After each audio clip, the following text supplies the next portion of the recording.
Exorcisme des pactes blasphématoires, adjuration de l'esprit de blasphème. Bonjour, c'est Lola Lacroix. D'habitude, je suis heureuse de vous retrouver sur ma modeste chaîne Parole de Lumière, mais aujourd'hui c'est le cœur lourd que je viens vous offrir un exorcisme, dirigé contre les excès démoniaques du gouvernement de la France, qui s'est déshonoré devant le monde entier par le spectacle abominable du blasphème total, dans lequel il tente d'emporter avec lui l'humanité tout entière. Faisons un retour en arrière sur les principes. Les bénédictions, donc les malédictions aussi, n'ont ni limite ni frontières. Ainsi, des croyants empêchés de participer au culte de leur religion pour n'importe quelle raison, dont le fait d'être malade ou au travail, peuvent quand même être en communion avec leur communauté lors d'une cérémonie, en écoutant le culte via YouTube, sur les réseaux ou en regardant la télé. C'est bien pour cela que les cultes sont retransmis, pour permettre à celles et à ceux qui sont empêchés d'y participer quand même. Cela fait le même effet spirituel que si on était présent dans le temple où se déroule le culte en question. Et le raisonnement va plus loin. Même si on est endormi devant la télé, ou qu'on a les écouteurs dans les oreilles et qu'on s'endort, les paroles de bénédiction franchissent la barrière de l'inconscient qu'on appelle subliminal et font leur travail, malgré la fatigue, malgré le sommeil. C'est comme cela que des techniques d'apprentissage rapide des langues ont vu le jour dans les années 80 et elles fonctionnent à merveille. On écoute les leçons en dormant, selon le rythme biologique de la mémoire, et miracle, elles sont apprises. De même, lorsqu'on regarde la télé un vendredi soir après le travail, l'apéro à la main, moitié distrait, moitié endormi, et de toute façon, dans un état de détente mérité, un état où on baisse sa garde, la même chose se produit. L'attention consciente est relâchée, mais toutes les images, les sons, les musiques passent la barrière subliminale et font leur travail dans notre conscience comme dans notre inconscient. Et le lendemain, on se souviendra de ce qu'on a vu ou entendu, même si la veille au soir, on était dans un état proche du sommeil. Les publicistes le savent tellement bien qu'ils payent des fortunes le fait que leur camelote soit vendue aux heures de grande écoute le soir. Car les images subliminales qui passent inaperçues, surtout lorsqu'on est en état de lâcher prise, font bien leur travail d'incitation à acheter les produits faisant l'objet de ces publicités. Alors, qu'en est-il de ce funeste vendredi 26 juillet 2024, après 19h30 à Paris ? Exactement la même chose. 5 milliards et 100 000 spectateurs, dont des millions d'enfants, ont assisté à une messe noire. Je pèse mes mots.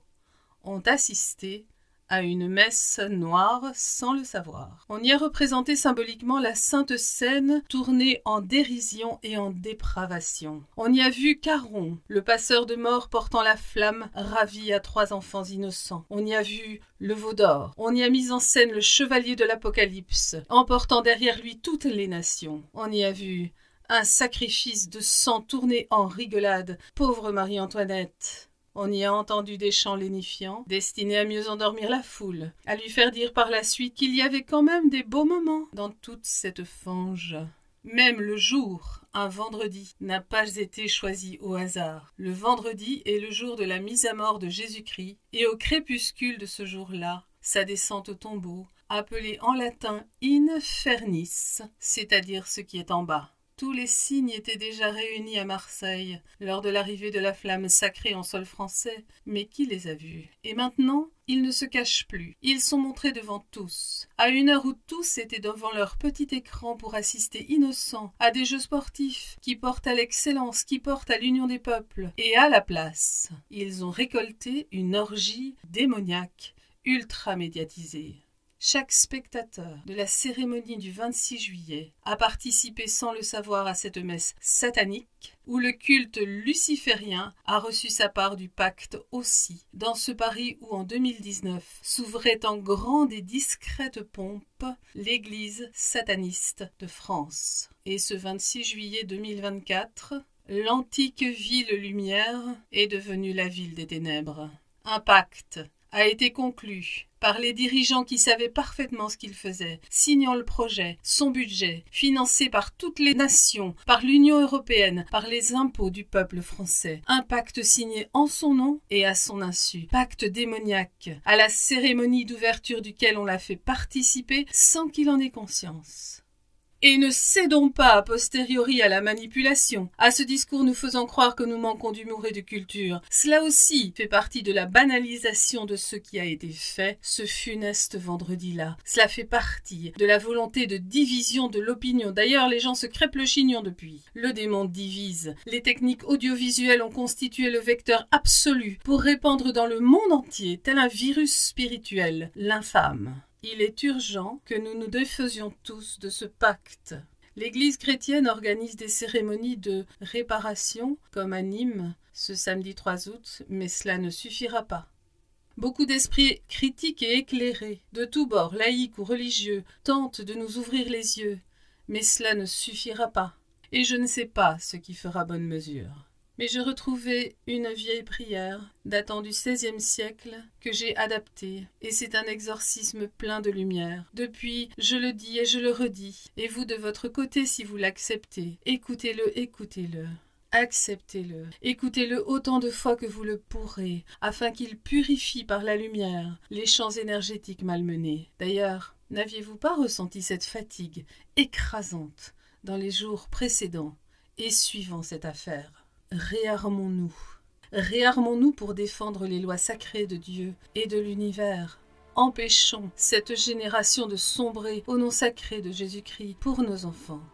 Et voici l'exorcisme. Je vais commencer par un appel à l'archange Gabriel et à saint François de Sales, tous deux grands maîtres de la communication devant Dieu et des techniques audiovisuelles. Ils présideront cet exorcisme qui sera dit en latin après une brève prière en français, et vous en retrouverez la traduction sur simple demande en m'écrivant.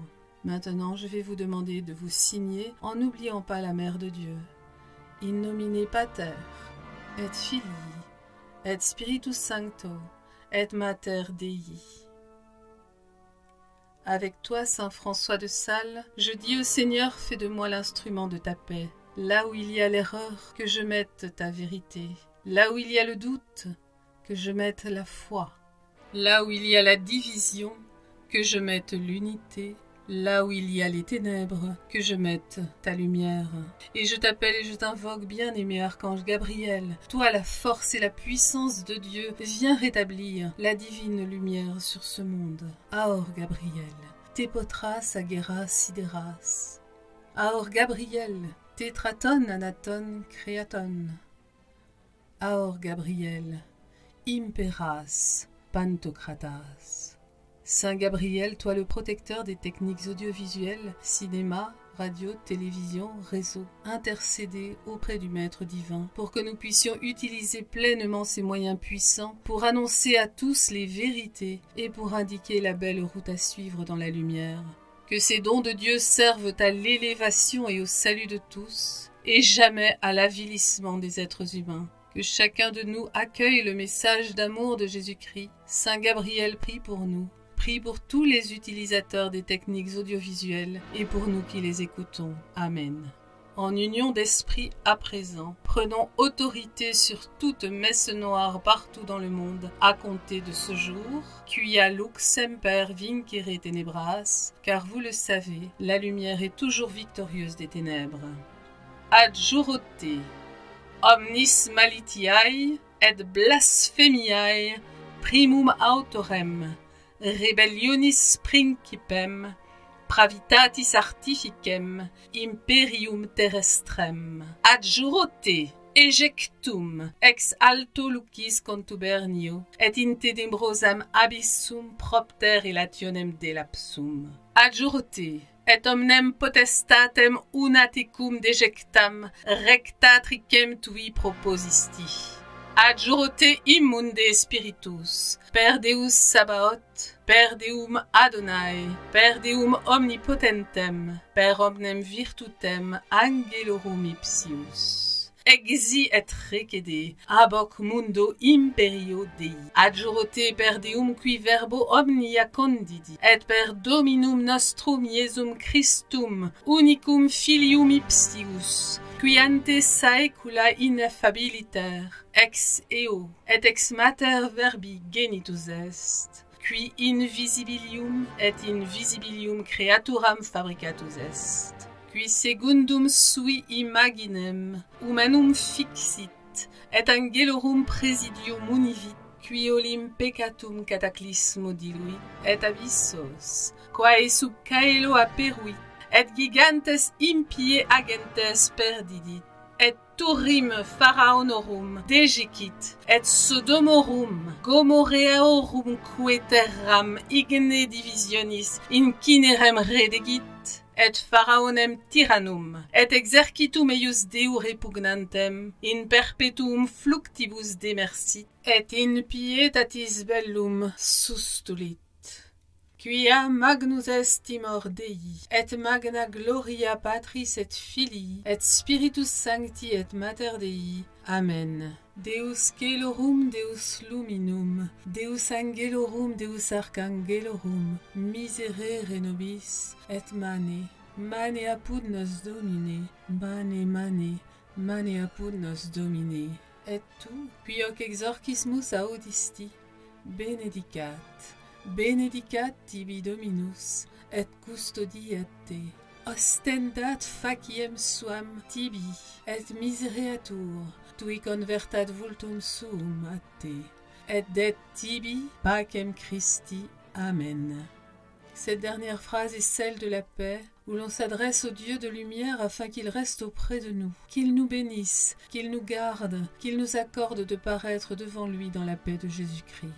Et moi je vous laisse ici après ces paroles, ayant tenté d'apporter ma modeste goutte d'eau dans l'océan de lumière bénie que j'appelle, sur nos vies à tous, et sur cette belle planète la Terre qui nous porte, qu'elle aussi soit bénie. Amen.